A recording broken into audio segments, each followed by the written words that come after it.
Assalamualaikum warahmatullahi wabarakatuh. Teman-teman para penenun sejarah kebaikan dimanapun Anda berada. Teman-teman yang rindu akan kisah mulia dan hati yang ingin meneguk telaga hikmah dari perjalanan orang-orang pilihan Allah. Di antara catatan zaman, ada nama-nama yang Allah abadikan.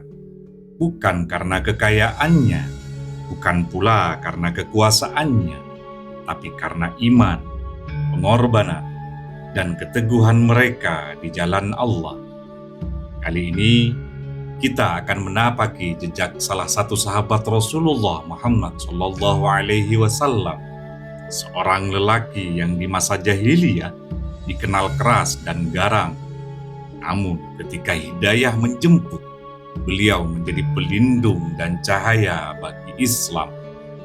Beliau adalah Sayyidina Umar bin Al-Khattab radhiyallahu anhu, lelaki yang kelak digelari Al-Faruq, sang pemisah antara kebenaran dan kebatilan. Kisah Sayyidina Umar bukan sekedar catatan sejarah, tetapi pelajaran hidup bagi setiap kita tentang bagaimana hati yang paling keras dapat luluh dengan Al-Quran, tentang bagaimana seorang musuh Islam bisa menjadi pembelanya yang terkuat, dan tentang bagaimana seorang hamba ketika memimpin dengan iman dapat menegakkan keadilan yang melintasi benua. Mari kita duduk sejenak, seakan kita berada di beranda waktu, menyusuri jejak-jejak sang khalifah. Kita mulai dari silsilah keluarganya yang mulia, hingga saat beliau digelari Al-Faruq dan menapaki kehidupannya dari sebelum Islam hingga menjadi khalifah yang menorehkan sejarah emas bagi umat.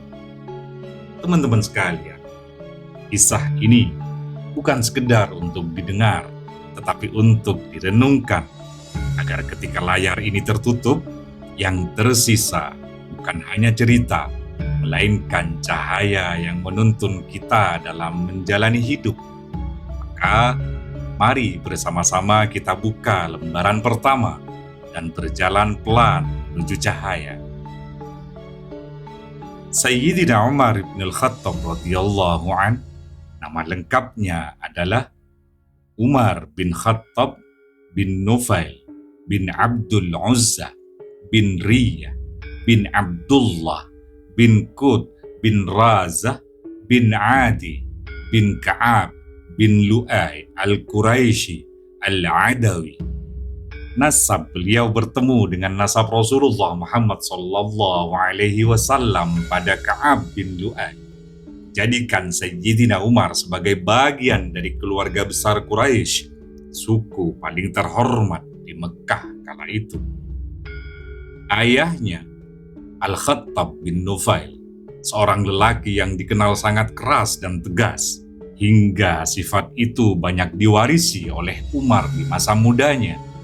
Ibunya, Hantamah binti Hashim bin Al-Mughirah dari kabilah Bani Makhzum, salah satu kabilah yang kuat dan disegani. Sayyidina Umar lahir sekitar 13 tahun setelah kelahiran Rasulullah, tengah masyarakat Quraisy yang penuh dengan kemuliaan keturunan, namun juga terbelenggu oleh jahiliyah. Sejak kecil, Umar sudah berbeda dengan anak-anak seusianya. Beliau tumbuh tinggi, gagah dan tegap, kulitnya putih kemerahan, suaranya lantang, dan kedua matanya tajam menatap. Tatkala berjalan di jalan-jalan Mekah, orang-orang bisa merasakan wibawanya. Tak hanya fisik, Allah juga memberinya kecerdasan yang jarang dimiliki orang-orang Quraisy kala itu. Umar termasuk sedikit dari mereka yang mampu membaca dan menulis. Beliau pandai beretorika, fasih dalam menyampaikan pendapat, dan gemar mempelajari sejarah serta silsilah bangsa Arab. Kaumnya sering mengutus Sayyidina Umar sebagai duta dalam perundingan dengan kabilah lain karena kefasihan lidahnya, kecerdasannya, dan ketegasannya dalam bersikap. Di pasar Ukaz, beliau dikenal sebagai orator, dan di majelis Quraisy, beliau disegani sebagai pemuda yang berani. Namun, semua kekuatan, kecerdasan, dan ketegasan itu masih terbungkus oleh kabut jahiliyah, hingga datanglah cahaya Islam yang kelak mengubah arah hidupnya untuk selamanya. Ketika akhirnya beliau memeluk Islam, Rasulullah Muhammad SAW memberikan gelar mulia kepadanya, Al-Faruq.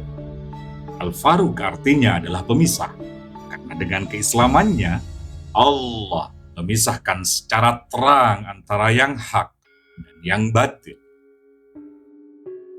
Sejak Umar masuk Islam, umat Islam tidak lagi sembunyi-sembunyi dalam beribadah.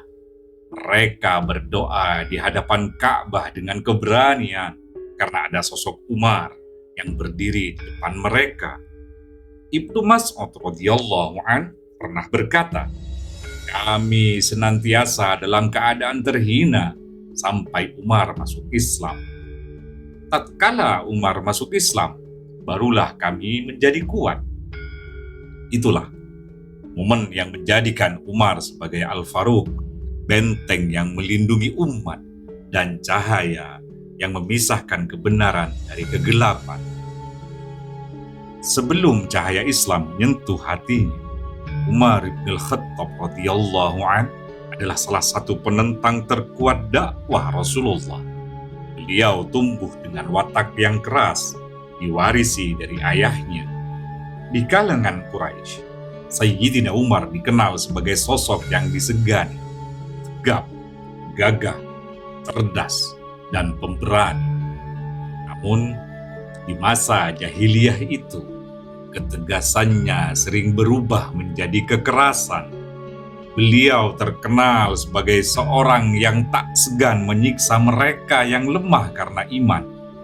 Zinnirah Ar-Rumiyah, salah seorang budak muslimah, pernah disiksa Umar dengan kejam hingga penglihatannya hilang. Keluarga Yasir juga merasakan cambukan dari tangan Umar. Semua itu dilakukan karena beliau begitu membenci Islam pada saat itu. Dan puncak, Umar pernah bertekad untuk membunuh Rasulullah Muhammad SAW. Beliau keluar dari rumahnya dengan pedang terhunus, namun Allah menakdirkan sesuatu yang berbeda. Di tengah jalan, beliau bertemu dengan Nuaim bin Abdullah yang berkata, Umar, sebelum engkau mendatangi Muhammad, lebih baik engkau urus dulu keluargamu sendiri, saudari perempuanmu, Fatimah, dan suaminya Sa'id bin Zaid. Keduanya telah masuk Islam. Umar pun bergegas menuju rumah saudarinya. Di sana ia mendengar lantunan ayat suci dari surat Thaha, ayat 1-2. Mendengar ayat itu, hati Umar luluh. Beliau menangis dan berkata dengan suara bergetar, "Pertemukan aku dengan Muhammad." Maka Sayyidina Umar pun mendatangi Rasulullah.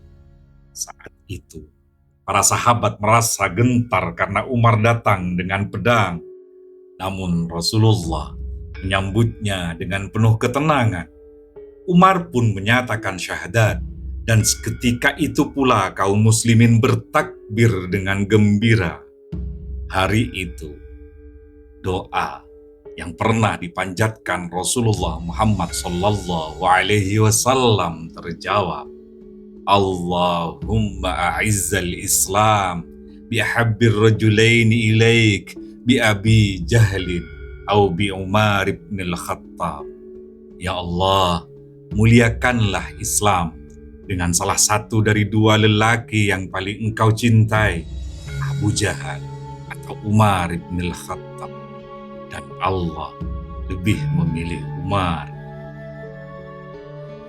Sejak saat itu, Islam berdiri lebih kokoh di kota Mekkah. Dalam kehidupannya, Sayyidina Umar menjalani rumah tangga dengan beberapa istri. Dari pernikahan itu, lahir putra-putri yang menjadi bagian penting dalam sejarah Islam. Istri pertama beliau, Sayyidah Zainab binti Maz'un. Dari pernikahan ini, lahir Abdullah bin Umar, sahabat Rasulullah, ahli fikih, zuhud, dan teladan bagi umat. Sayyidah Hafsah binti Umar, Ummul Mukminin, istri Rasulullah yang Allah takdirkan menjaga mushaf Al-Quran. Abdurrahman Al-Akbar. Sayyidina Umar juga menikahi Mulaikah binti Jarwad Al-Khuzaiyah. Dari pernikahan ini lahir Ubaidillah bin Umar, Abdurrahman bin Umar. Namun pernikahan ini berakhir setelah turunnya larangan menikahi wanita musyrikah.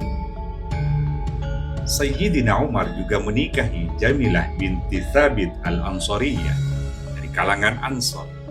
Dan dari pernikahan ini lahir Asim bin Umar yang kelak akan memiliki cucu Umar bin Abdul Aziz, Khalifah mulia Bani Umayyah yang dikenal sebagai Khulafa'ur Rasyidin kelima. Sayyidina Umar juga menikah dengan Ummu Kulthum binti Ali bin Abi Thalib radhiyallahu anhu, cucu Rasulullah, putri Sayyidina Ali dan Sayyidah Fatimah Az-Zahra. Dari pernikahan ini lahir Zaid bin Umar, Ruqayyah binti Umar. Dengan keluarganya, Sayyidina Umar bukan hanya seorang sahabat dan khalifah, tetapi juga seorang ayah yang menurunkan generasi penerus Islam. Pada tahun ke-13 Hijriyah, saat wafatnya Sayyidina Abu Bakar radhiyallahu anhu, umat Islam sepakat mengangkat Sayyidina Umar bin Al-Khattab sebagai khalifah kedua. Pelantikan itu bukan sekedar seremonial, tetapi awal dari sebuah babak baru yang penuh berkah bagi umat. Sayyidina Umar menerima amanah itu dengan hati yang bergetar. Beliau menangis dan berkata, "Seandainya aku tahu bahwa ada di antara umat ini orang yang lebih mampu daripada diriku, maka aku tidak akan memikul amanah ini." Dan sejarah mencatat kepemimpinannya sebagai salah satu masa paling gemilang dalam Islam. Umar dikenal sebagai pemimpin yang sangat adil. Ketegasannya membuat musuh gentar, namun kasih sayangnya membuat rakyat merasa aman. Beliau tidak membedakan antara yang kuat dan lemah, antara muslim dan non-muslim di mata hukum. Bagi Sayyidina Umar, semua manusia sama di hadapan keadilan. Pernah satu ketika, anak gubernur Mesir memukul seorang pemuda Koptik dengan sombong. Ketika pemuda itu mengadu kepada Umar, beliau memanggil gubernur Mesir bersama anaknya ke Madinah. Sayyidina Umar pun memberikan cambuk kepada pemuda Koptik itu seraya berkata, "Pukul ia sebagaimana ia telah memukulmu." Anak gubernur, sejak kapan kalian memperbudak manusia? Padahal mereka dilahirkan dalam keadaan merdeka. Kalimat itu bergema sepanjang sejarah, menjadi simbol bahwa keadilan Islam melampaui garis keturunan dan kekuasaan. Di masa Sayyidina Umar menjabat sebagai khalifah, banyak sistem pemerintahan yang beliau bangun. Yang pertama, beliau menyusun kalender Hijri, menetapkan tahun hijrah Rasulullah, dan menjadikan kalender Hijriah ini sebagai penanggalan umat Islam. Dan hingga kini, kalender Hijriah menjadi identitas umat Islam. Yang kedua, Baitul Mal. Sayyidina Umar membangun lembaga keuangan negara yang mengelola harta umat secara transparan. Di Baitul Mal, rakyat fakir miskin, janda, dan anak yatim mendapat haknya. Sayyidina Umar juga membagi wilayah kekuasaan Islam ke dalam beberapa provinsi dan mengangkat gubernur. Setiap gubernur diawasi ketat agar tidak menzalimi rakyat. Dan Sayyidina Umar bahkan kerap memanggil mereka ke Madinah untuk dimintai pertanggungjawaban. Sayyidina Umar juga berhasil mendirikan lembaga administrasi atau diwan untuk mencatat gaji tentara, pegawai, dan para mujahid. Dan inilah cikal bakal sistem birokrasi dalam pemerintahan Islam. Kemudian, beliau juga berhasil mendirikan peradilan dan qadhi. Beliau mengangkat hakim-hakim yang terpercaya untuk menyelesaikan perselisihan. Qadhi tidak boleh terikat pada penguasa, tetapi hanya kepada kebenaran dan hukum Allah.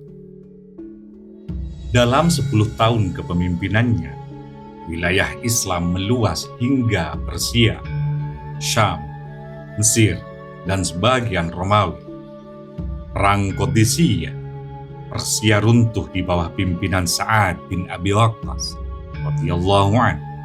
Penaklukan Yerusalem, Baitul Maqdis, dan Sayyidina Umar sendiri datang dari Madinah untuk menerima kunci kota Yerusalem dengan kesederhanaan yang membuat pendeta terpesona. Beliau datang hanya dengan satu unta, bergantian menunggang dengan pelayannya. Pakaiannya bertambal, tetapi wibawanya menembus hati manusia. Mesir dibuka oleh Amr bin As radhiyallahu anhu, menjadikan Islam sampai ke lembah Nil. Syam, Damaskus, Hims, Aleppo, dan kota-kota lain masuk ke pangkuan Islam. Ketika Sayyidina Umar memasuki Baitul Maqdis, beliau menolak berjalan di atas hamparan permadani. Beliau lebih memilih tanah yang berdebu sebagai tanda kerendahan hati di hadapan Allah. Dan para sejarawan berkata, jika raja-raja Romawi menyaksikan Umar, mereka akan tahu bahwa inilah kekuasaan sejati, kekuasaan iman, bukan singgasana. Meski menguasai wilayah yang begitu luas, Sayyidina Umar hidup sangat sederhana.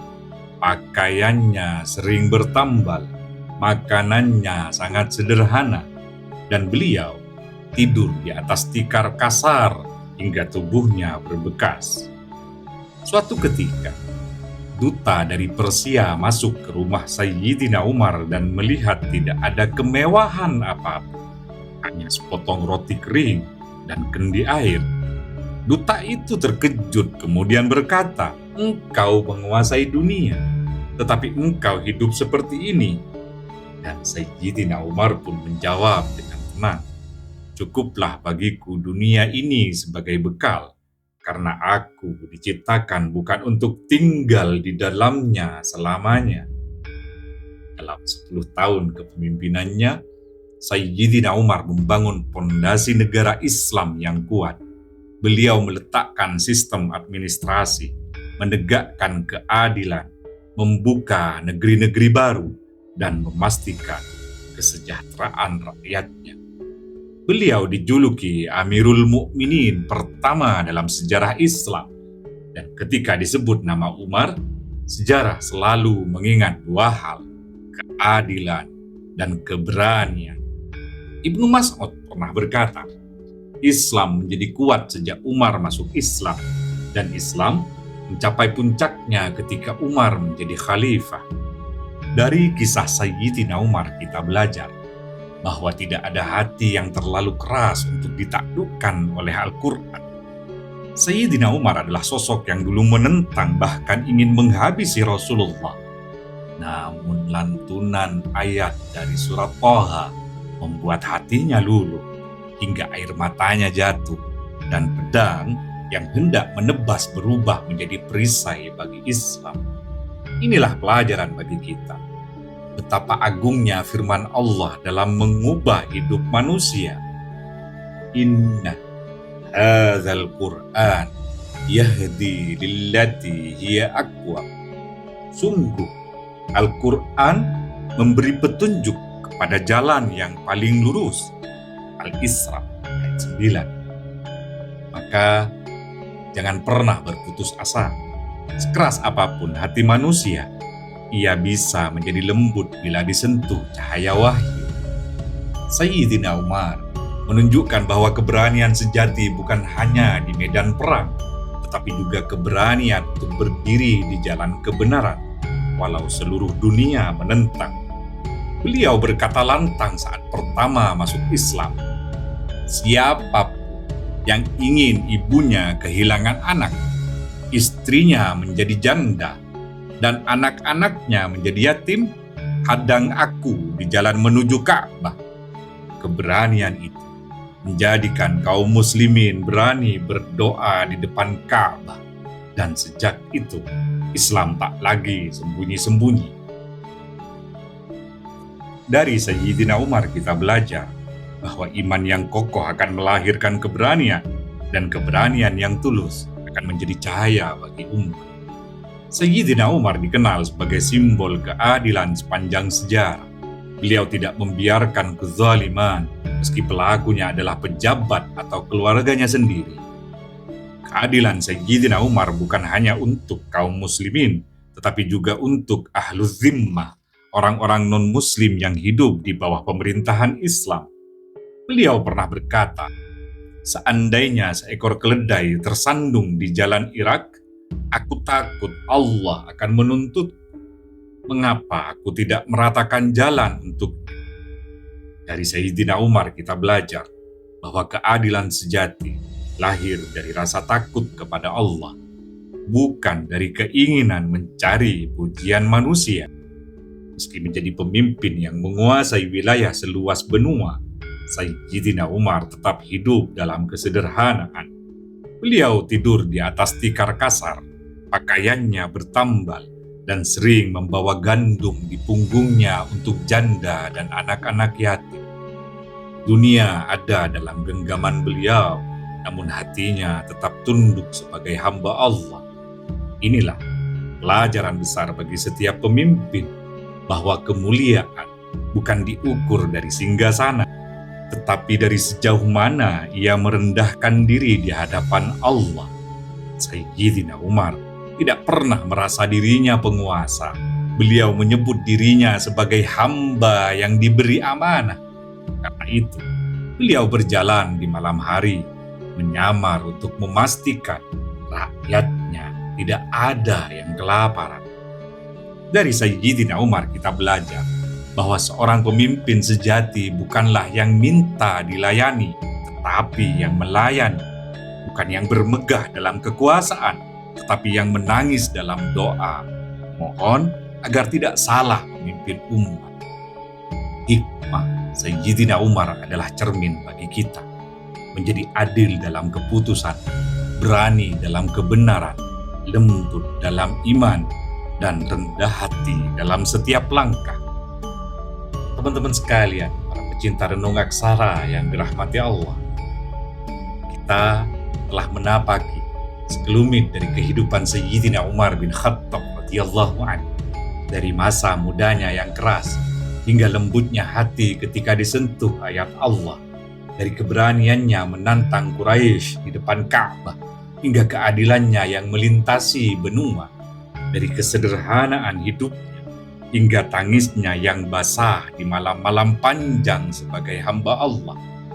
Sayyidina Umar mengajarkan kita bahwa kekuatan sejati bukanlah pada otot yang besar, bukan pula pada pedang yang tajam, tapi pada hati yang tunduk kepada Allah. Beliau mengajarkan bahwa seorang pemimpin bukanlah yang ditinggikan manusia, tetapi yang merasa dirinya kecil di hadapan Allah. Dan beliau meninggalkan pesan abadi bahwa iman dapat mengubah yang paling keras menjadi lembut, yang paling jauh menjadi dekat, yang paling musuh menjadi pembela setia. Teman-teman sekalian, kisah ini semoga menjadi cermin bagi kita semua, agar kita bisa meneladani keberanian Sayyidina Umar dalam membela kebenaran, keadilan Sayyidina Umar dalam memimpin, dan kerendahan hati Sayyidina Umar dalam hidup sederhana. Semoga kita bisa membawa sedikit cahaya dari Umar dalam langkah kita, agar hidup kita pun dipenuhi keberanian, kejujuran, dan kasih sayang. Terima kasih teman-teman sekalian telah membersamai kisah indah ini. Semoga hati kita terus diberi kelembutan iman dan langkah-langkah kita diberi kekuatan untuk meneladani orang-orang mulia.